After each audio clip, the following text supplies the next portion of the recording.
Hello! Welcome to Levels Plus Whenever, episode 64. No, I am not doing Nintendo 64 stuff this time, although it's going to be pretty Nintendo heavy. I'm going to talk about the Direct last week, finally, as well as Suikoden and Eiyuden Chronicle. Since those are games I'm pretty hyped about. And then I've got a few pickups, which we'll go through real quick. So first off, I got this thing here. It's a Splatoon that is 3. I think that is unsurprising to anyone since I've been talking about it so much lately. But along with the game, I also got a actual Pro controller. The 8-bit though I got has a couple issues. Primarily, it just decides to shut off randomly, even though there's battery in it. It's been a little annoying trying to play Smash with it because it will just suddenly go in the middle of a match. So I also didn't have any way to read the amiibo, which I got the last of the Splatoon 2 amiibo. See, I'm already thinking about Splatoon 3 amiibo, and they're not even out yet.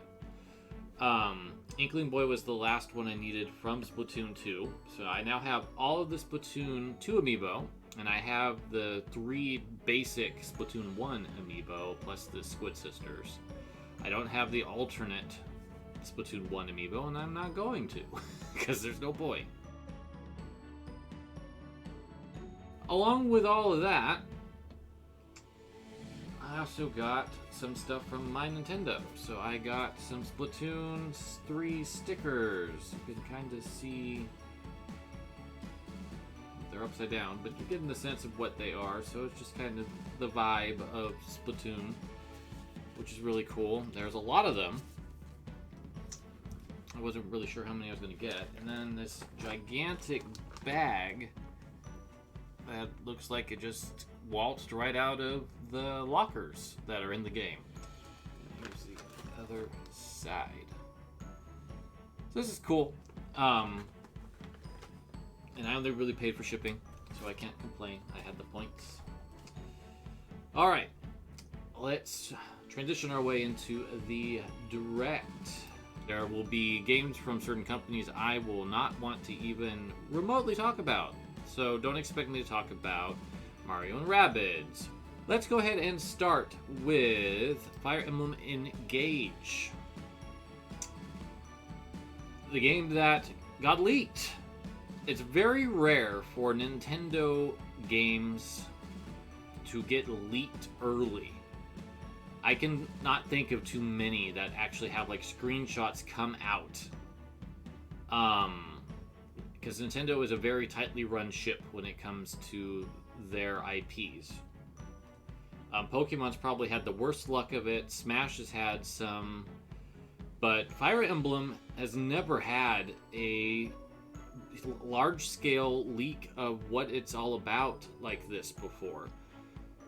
So, going into this announcement, which I could tell from the get-go was a Fire Emblem announcement because I recognize those characters, and then seeing this dual colored hair and eyes of the protagonist, it suddenly became very real that the leak was not a fake.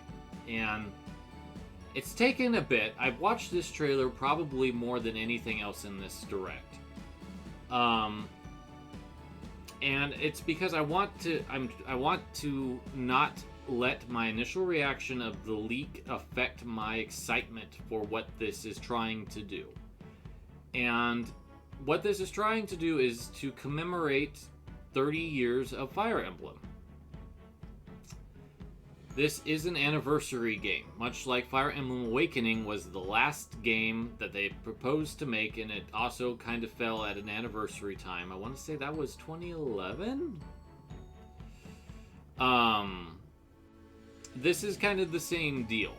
So that's why we have the throwbacks to Marth and to Sigurd and Celica. this is intended to celebrate Fire Emblem as a series. And as such, it's a different game than Three Houses, which I was hoping it wouldn't continue to be, let's do Three Houses for the rest of time. Three Houses is my favorite Fire Emblem game. It's my 4th favorite game of all time. I adore Fire Emblem Three Houses, but I don't want every Fire Emblem that comes after it to mimic it. And I'm very glad that this is not doing that. That this is taking a different approach, doing some different things. Got a different character designer who does VTubers and HoloLive stuff for a living. So I think the influence of that is very clear. But this looks so clean. It looks excellent. I love this stained glass medieval artwork thing they have going on at the beginning. I like the character designs. They're growing on me. They're not Three Houses, which is some of the best character design in any video game. But it is growing on me quite a bit. We're talking about Fell Dragons, so this could be Grima that we're seeing here. I think our hero's name is Alast. I don't quite remember. It'll show me in a little bit. But you collect rings that summon the souls of Fire Emblem Lords of Old. There's some concerns that there's going to be a gacha element to this, because the closest thing I think people are comparing this to is Heroes, the mobile game, which is an understandable thought.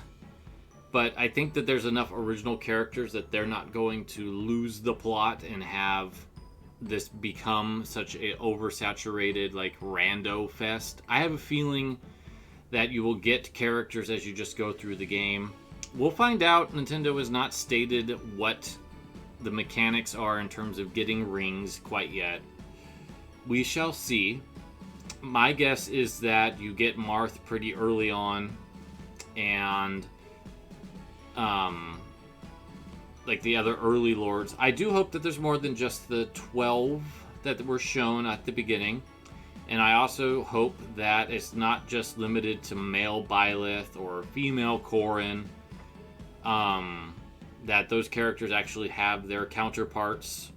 But we will see. I have a lot of questions about Engage, but I am excited about it. This is the game that was the most exciting thing to me in the Direct, outside of one other one.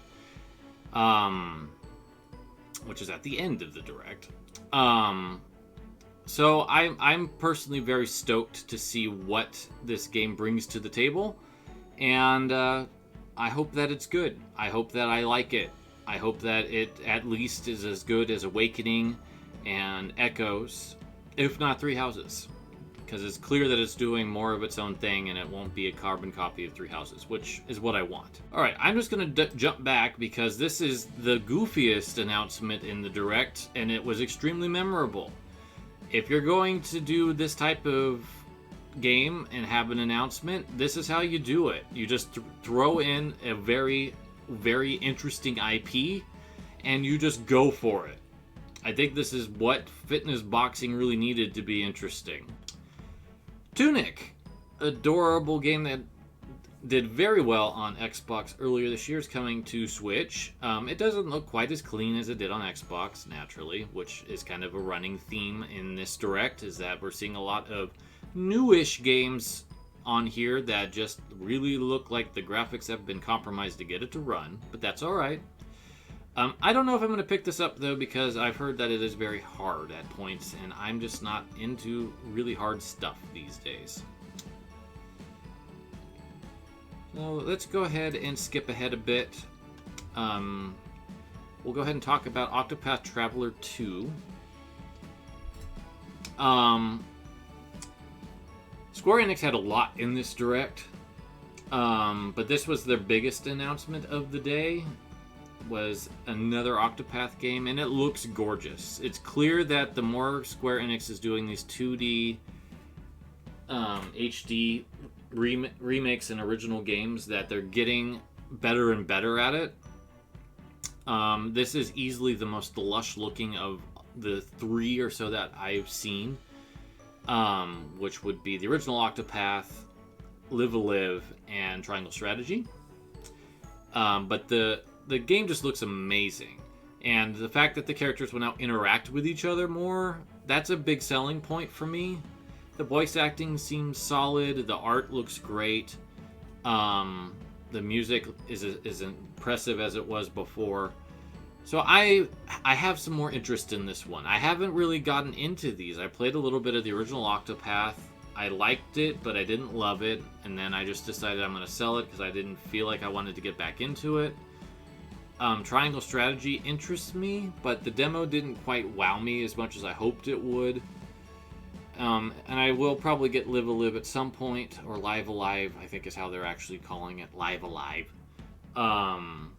At some point down the road, but as of right now, this is the one that catches my interest the most of all of these, outside of the Dragon Quest III remake, which we haven't seen anything on in quite some time. We got a lot of N64 game confirmations during this direct, including Pilot Wings, and Mario Party 1 and 3, and Pokemon Stadium 1 and 2. All of those have never actually been on a digital platform before. Only Mario Party 2, Excite Bike, and 1080 have. So this is great. Unfortunately, you won't be able to transfer your Pokemon into Pokemon Stadium 1 or 2, which isn't surprising. There's no way to really do that actively, because the original Pokemon games that they ran on aren't on the Switch to be able to do that. Maybe we'll get that Game Boy announcement someday, but it wasn't this day. But the big surprise, and probably my third favorite thing that was announced in this particular direct, is Goldeneye, which we're about to see the title sequence of. It looks really clean. And I think playing this on a modern controller, if they actually do the work to make this work with a dual stick, is going to be amazing. If they don't put that work in, it's going to be questionable. So we shall see. So every Nintendo Direct seems to have an indie title show up that is really obscure, but it's really cool looking. And IB is this particular Direct's choice for that. It's a horror-themed game that was built originally in RPG Maker, but it's being ported with a different engine to the Switch. It looks really interesting. It looks really creepy. I'm not 100% sure where my thoughts are on it, but I'm glad to see it show up. Battle League finally gets Pauline and Diddy Kong. The roster's starting to get somewhere close to where it probably should have been at launch. I feel like Nintendo and their sports games have been kind of underwhelming in terms of how they've come out when they launch. Mario Tennis Aces had the same problem, that it had a little story mode that was very brief and not very fulfilling, and it was missing some key characters, so it had kind of a weak roster at the start, and then they incrementally make it better over time. Mario Golf, Super Rush, kind of the same deal, missing some key characters, missing several courses, visually unexciting. In fact, I would argue that Toadstool Tour looks better than Super Rush, and that's a GameCube game.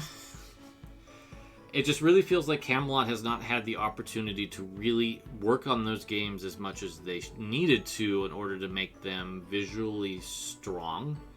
And then I feel like with Mario Strikers, Next Level ended up in the same boat. They had a very reduced roster with Daisy sitting out at first. She's now in the game. And now we get Pauline and Diddy Kong. So I would like to pick this up, but I just feel like it's not, as a solo player that's not going to probably get engaged with online, I don't want to pay full price for it. So that's probably what's going to happen, is that I'm not going to pay full price for it. So in my reaction, I didn't realize we were only being given 2 tracks out of the 8 for Wave 3. They did say that it was a sneak peek into Wave 3, Both of these look very good, though. Merry Mountain is addressing one of the key complaints about these tracks not having the Mario Kart 8 anti-grav element. And then Peach Gardens is a great track from DS that I didn't really remember at the time when it happened. But now that I've seen it a few times, I've gone, oh yeah, I do remember liking that course. So that's exciting that we're going to get another wave in the holidays. After an extremely lengthy Pikmin Bloom segment, we did finally get a confirmation that Pikmin 4 is happening, which is great for fans of that franchise. I don't care, so I didn't really have a whole lot of enthusiasm when this was announced, but I know some people that were very, very happy about this, and I'm glad that Pikmin's not dead. This Direct also got the unfortunate distinction of being the Farm Sim Direct, because there was 5 different Farm Sims included. Square Enix's is the one that catches my interest the most. I like the visual design of this game quite a bit. It stands out, it's striking, it's unique. In contrast to the kind of sameness that I got from Rune Factory and Story of Seasons and Fae Farm, I think was the other one, and then Atelier Risa, which isn't really a farming game, but I'm throwing it in here anyway, because it kind of gives similar vibes. But I just think this game looks the strongest of the ones that were shown in the Direct, so I'm giving it a little bit of props. I look forward to trying out the demo. Tales of Symphonia is getting remastered. I have thoughts on this. I have a lot of thoughts. So it's been revealed that for all of the versions of this remaster, it's running at 30 frames per second. But did you know that the GameCube original was running at 60? I don't know how they lost that. In the PS3 remakes, they did the same thing. It went down to 30. You're also not getting Dawn of the New Age or New World, which, you know, probably isn't that much of a loss, but it's an interesting compromise, and they're asking $40 for this when you get less content than you got last gen. On top of that, I feel like the HDifying of certain types of graphics doesn't work well for it, and I'm thinking that the way that Tales of Symphonia handles its primary character designs in the game as somewhat chibi-fied kind of looks weird when you blow it up into an HD level. I feel the same way about The Alliance Alive, which is a game that I adore, but I never wanted to get it on Switch because I thought that the character art looked weird at that level. It's like, I don't know what it is about that, but I kind of feel the same vibes with Tales of Symphonia. So as much as I enjoyed this game, it's still my favorite Tales of game. It's still in my top 111. I just don't know if it's something that I feel that strongly about buying it again. So out of nowhere, we get another Wii remaster. This time Kirby's Return to Dreamland is getting the deluxe treatment and a new visual style that I actually like quite a bit. I think this really thick line art looks fantastic on these models. DDD's also had his model updated to look like he did in Forgotten Land. But this is a more traditional 2D Kirby game. There is a new mecha power, which they spent a lot of time showing off. You're also able to play as 4 Kirbys in this version, which was not something you could do before. So, and there's a lot of new mini games added as well. So I think that there's a lot going on here that makes this worth looking into. I never played Return to Dreamland. That was one I never got into. My Kirby it really varies, but this one seems to have simplified the mechanics enough that I'll probably be interested in trying it out. Zelda Tears of the Kingdom. I am over Nintendo teasing us with this game. It is high time that we actually get a proper trailer for this game. I know that Nintendo feels like they don't want to spoil things, and that's why they didn't reveal the title until now. But there's like 30 seconds of gameplay in this thing. They spent over half of it on this, establishing background. which doesn't really help us at all because we haven't seen much more of this game, and since its initial announcement trailer, we've had probably under 2 minutes of gameplay shown off about how this works, which is okay. But maybe now that we actually have a actual date for May of next year, we'll get to see it at the next Direct in more detail, or we'll have a Zelda specific Direct, and they'll finally quit teasing us over this silly game, and we'll actually get to understand how it works a little bit better than just it's the sequel to Breath of the Wild. There's stuff going on in the sky. Ganon is a reanimated corpse mummy thing, and Zelda falls into a hole. I really would like Zelda to be more involved. But yeah, overall, I would say this Direct was in the B range. Probably a B minus, because I really am annoyed at this Tears of the Kingdom thing. I'm more excited about Fire Emblem Engage than a lot of my Fire Emblem friends online are. Probably because I wanted the next Fire Emblem to not be 3 houses and to do something different, and I got that.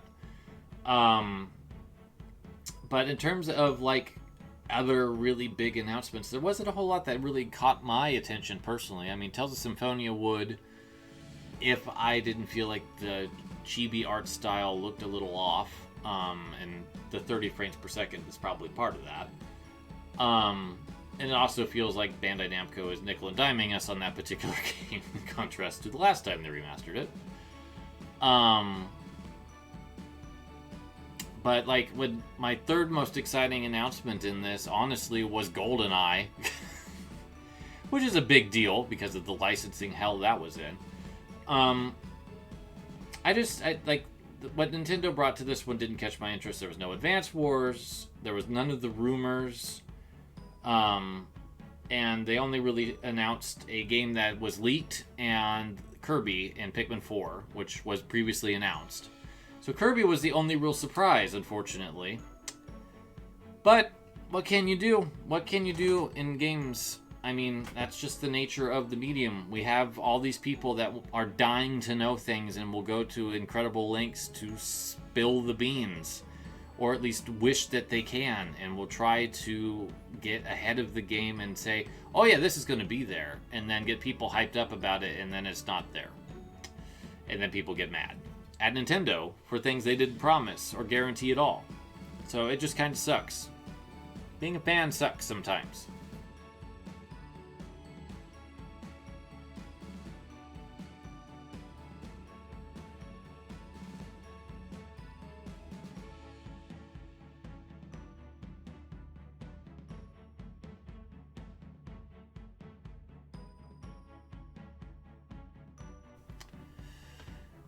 Tokyo Game Show had a lot going on, but the things that stood out to me the most was this.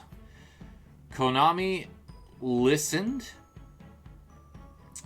and I can't believe I'm saying this, is doing Suikoden 1 and 2 justice on a level I did not anticipate them doing. I love both Suikoden 1 and 2. I think that they are some of the best RPGs I've ever played. Stand out high in a list of crowded PS1 icons of the genre. But the way that they are remastering these games is perfect. The sprites are being touched up, but they look like sprites. They are pixelated, but the backgrounds are getting super duper overhauled. And there's new character portrait art that was taken from guidebooks, from my understanding. But they brought the original artist back, so she's involved. I think that this looks incredible. And it's not just one, we're getting 2 as well. So these will be bundled together, which they should. These 2 games tell a story that is connected. And I couldn't be more excited. This is a franchise that Konami has not done very well with in terms of bringing it back. We did get the PS1 re-releases, but the original Suikoden 2 had a lot. And look, new translations. New translations. Which will remedy one of Suikoden 2's problems, which was a rushed localization job. But these games are super good, and I couldn't be more excited about the fact that Konami is bringing them back and is doing it with care. I don't know who's developing this for them, but whoever they've got is doing it right. And I am beyond elated to be able to buy this on my Switch and finally, hopefully, have a physical version of Suikoden 1 and 2, because those are so expensive. So, that's amazing. Absolutely amazing. Good job, Konami. You're doing something right. But the Suikoden fun didn't end there, because we also got a brand new trailer for the spiritual successor to the series. Eiyuden Chronicles 100 Heroes. Which looks fantastic. And I am so pumped. Like, this is a game I kickstarted because I had such high hopes that this team would deliver. And it looks like they are. It looks like they are bringing a brand new Suikoden experience with incredible graphics. The soundtrack so far that has been teased has looked great. This is from Skies of Arcadia. But the animations are stunning. The effects look great. The backgrounds look beautiful. Battles look really dynamic and fun. I think they're going to make this work. But yeah, I am so pumped to play this. I'm so pumped to play this. I need to still play Rising, but it's on my PS4 I don't own. And I'm not buying it twice. Yeah, this just looks amazing. Absolutely incredible. And it's what I wanted is a new Suikoden style game, because I really like that franchise. And now I'm getting the two greatest ones and a brand new game in that same mold. So I'm just excited. I'm very excited about all of this.